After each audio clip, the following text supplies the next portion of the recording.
حضرت عمر کا زمانہ ہے، مسجد میں عورتیں بھی نماز پڑھنے آتی ہیں اور مرد بھی نماز پڑھنے آتے ہیں۔ ایک خوبصورت عورت کا راستہ ایک نوجوان لڑکا روکتا ہے۔ ایک دن اس نے دیکھا، ایک دن رک کے کہا تجھے مسئلہ کیا ہے؟ اس نے کہا کہ میں تیرا چاہنے والا ہوں۔ اس نے کہا کہ میری چاہت ڈیمانڈ جو کروں گی پوری کر دو گے؟ اس نے کہا آسمان سے تارے بھی توڑ لو۔ اس نے کہا بس میری یہ خواہش ہے 40 دن حضرت عمر کے پیچھے نمازیں پڑھ لو، اس کے بعد 40ویں دن کی آخری نماز کے بعد یہاں میں منتظر ہوں گی تیری اور تیرا انتظار کروں۔ 40 دن نمازیں چلتی رہی۔ پھر عمر کا لہجہ اور من کے روگ نہ دھلے اور من میں نور نہ اترے۔ 40ویں دن کی آخری نماز کے بعد وہ گردن جھکا کے جا رہا تھا، لڑکی اسبِ وعدہ کھڑی تھی۔ کہا گزر رہے ہو؟ میں اسبِ وعدہ کھڑی ہوں۔ کہا کھڑی رہو۔ عمر نے دل کا تعلق رب سے جوڑ دیا ہے۔ آؤ اس قرآن سے تعلق جوڑو، یہ دلوں کے زنگ اتارتا ہے، روحوں کو نور دیتا ہے۔ اسلام کا جو بنیادی اخلاق ہے وہ حیا ہے، یہ بات ذہن میں رکھیں۔ ہر دین کی ایک پہچان ہے، حضور نے فرمایا اسلام کی بنیادی پہچان کیا ہے؟ حیا ہے۔ جب ہم نے اسلام کے دامن کو چھوڑ دیا ہے، یہ رسم حنا کے نام سے بدتمیزی یہ کس معاشرے سے ہم نے لی ہے؟ اور کیا بہوؤں بیٹیوں کا تماشا لگایا ہے، اور نیم برہنہ بیٹیاں لوگوں کی شہوانی نگاہوں کے سامنے ہیں، اور باپ بھی کھڑا ہے اور بیٹا بھی کھڑا ہے۔ نہ باپ کی آنکھوں میں حیا ہے، نہ بیٹے کی نظروں میں حیا ہے، نہ بھائیوں میں غیرت ہے، اور کہتے ہو اللہ کی رحمتیں ہمارے اوپر نازل ہوں۔ یہ تو شکر کرو پتھر نہیں برستے محمد عربی کے قدموں کا صدقہ۔ اگر ان کی رحمت نہ ہو درمیان میں ابھی آگ لگ جائے دونوں جہاں میں۔ یہ تو ان کی رحمت ہے کہ پتھر نہیں برستے۔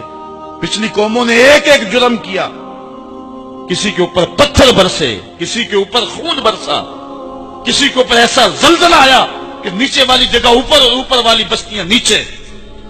لیکن اس امت پر ایسا نہیں ہوگا، اور اللہ نے فرمایا ما کان اللہ لیعذبہم وانت فیہم، محبوب تیری وجہ سے میں عذاب نہیں اتارا ورنہ پیس کے رکھ۔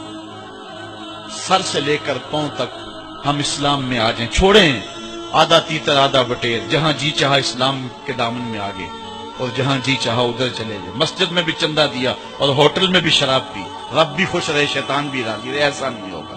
رب کہتے نہیں کہ میرے ہو تو پھر میرے ہی ہو۔ کوئی بھی غیرت مند محبوب نہیں جو ہے تسلیم کرتا کہ میرا محب کسی اور کی طرف نظر اٹھا کے بھی دیکھے، تو رب سب سے بڑا غیرت مند ہے، وہ نہیں چاہتا میرا ہو اور کسی اور کی طرف دیکھے۔ تم کون ہے؟ مغربی تہذیب لگتی کیا ہے تمہاری؟ اپنی ملت کا قیاس اقوام مغرب سے نہ کر، خاص ہے ترکیب میں تجھے قوم رسول آج۔ تم غیروں کی نقالیاں کرتے پھرتے ہو، تمہارے سامنے سیدہ عائشہ کی سیرت موجود نہیں ہے؟ تم مغرب کی ٹینوں بننے کی کوشش کرتی ہے میری بیٹی، تیرے سامنے محمد کی بیٹی فاطمہ کا نقشہ نہیں ہے؟ کدھر بھاگ رہی ہے؟ یہ بال کھول کے بازار میں کون جا رہا ہے؟ یہ نیم برہنہ کون جا رہا ہے؟ دیکھ محمد عربی تجھے کیا آواز دے رہے، ان کا لہجہ کیا، اس کو سن اور زندگی کو اس کی مطابقت میں گزار۔